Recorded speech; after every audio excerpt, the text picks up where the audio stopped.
Wake up. Sunday morning, as usual, Madge was getting ready to go to her church, where she would be worshipping the God who had saved her, and praying for her husband who needed saving. Eddie, her husband, would also be getting ready to go out, but he would be going down to his allotment to spend time with his beloved pigeons. Madge's passion was Jesus. Eddie's passion was pigeon racing. Madge's church was well known in Otley. It was a bit like Marmite. You either loved it or hated it. It was definitely not lukewarm. You either loved it because the vicar and his church worshipped Jesus, or you hated it because the vicar and his church worshipped Jesus. And just to make sure you couldn't sit on the fence, the vicar hung a banner at the front of the church saying, "This church is for sinners only." One night, Eddie had a dream. He was between two angels who were dragging him down a long, straight road.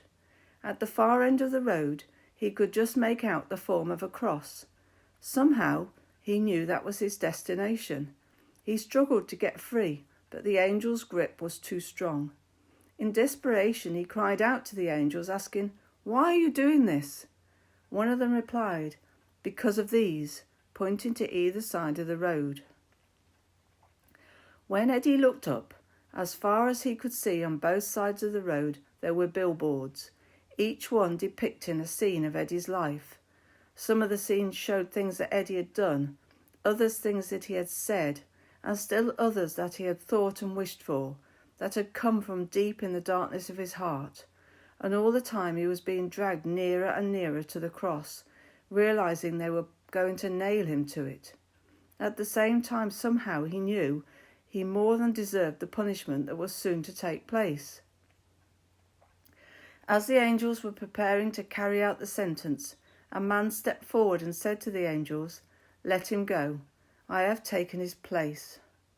Then Eddie woke up. Eddie and the vicar became very good friends, and later on, with their families, both moved down to Leamington. The vicar was the one who told Pops he was banned from the church until he was changed, and he was the first to welcome him back when he did.